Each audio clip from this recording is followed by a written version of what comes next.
Still holding strong, trying to get it together after a round of herbicides to try to clear up some of the broadleaf weeds. They're slowly um, dying off.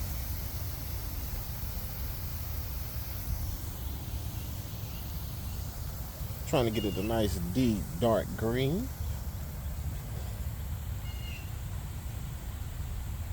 And it's getting there. Still got holes that I said I wasn't going to fill, but I feel like I need to go ahead and fill them. The rhizominus and the Kentucky bluegrass. You know, it really takes it. Probably looks like a couple seasons before the rhizomes start to spread.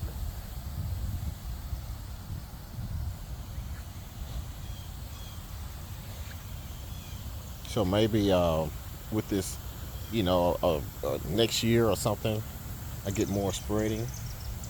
But right now, I'm not seeing much of a spread. But it still looks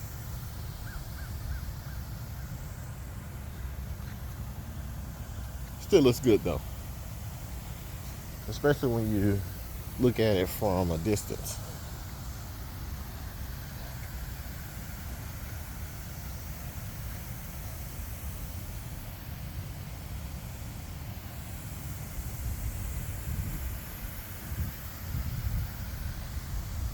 And then here it is. So I know a lot of people thinking, and one of the things about this grass here, definitely not the ideal climate for it, but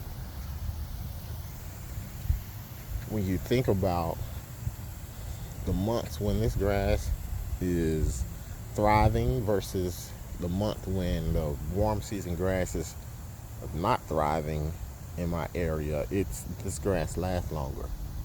It's green, even if let's say for instance if it did die, which it does not, in the heat of I just say, it really starts to struggle in July, in August, the end of July into August, where you got August and September that you will have issues with the extreme heat, and then September and October you're taking everything down. You're cutting it low, and you are overseeding, getting ready for fall. So basically, 2 maybe 3 months out of the year you're not looking, as green, or you're not dominating, versus Bermuda, for example, in the back, it still has not come. It's April, about to be May, and my Bermuda still hasn't come back. And a lot of the grasses here, as you can see, a lot of the warm season grass, all these warm season grasses have not come back. My neighbors is looking pretty good over there, but it's not fully back and thriving. This is St. Augustine. It's looking pretty good, but when you get up on it, you see a lot of the dormant areas. So it's not thriving yet. So that's what I'm saying. June is usually when they start to kick in. This warms to June, and then August, obviously October is when they start to check out. Very short window. Whereas this, almost all of the year, it is pristine. So that's why I chose this. And to get it to establish is really easy. It's as easy as putting out fertilizer. I always aerate anyway, and throwing seeds out in a spreader like fertilizer, very easy. So for the people who are thinking about it, like I said, even if it died out, which it will not, even if it did, look at how many months Look how much, look how green your grass would be and how beautiful your property would be for a much longer extended period. Um, and there are some other things that you can do. I haven't done it myself, but one thing that you could do is when it goes dormant in the summer, because this right here go dormant in the summer versus the warm season grass go dormant in the winter. So this will go dormant and come back.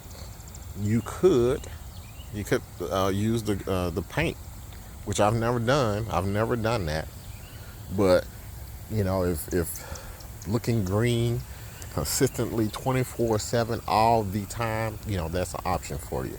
Use the paint for August and September, and you go right back to doing what you do. So I love this grass, and I don't have any intentions on changing it.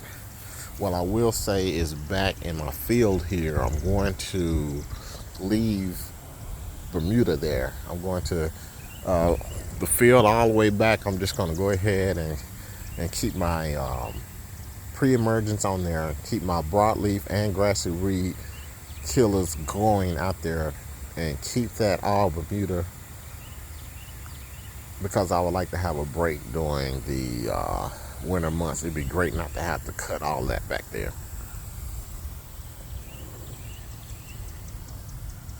But I got my PGR down, and it is doing its job. I did a cut this morning, and I was able to get the entire front cut without changing the bag. And I didn't mulch. One of the reasons why I didn't mulch is I saw some it looked like some powdery mildew type. I'm thinking it could be a fungus, and I didn't want to spread it, so I bagged it all. So that's what's going on. Then it's time for me to start the fungicide program, so I'll be doing that shortly.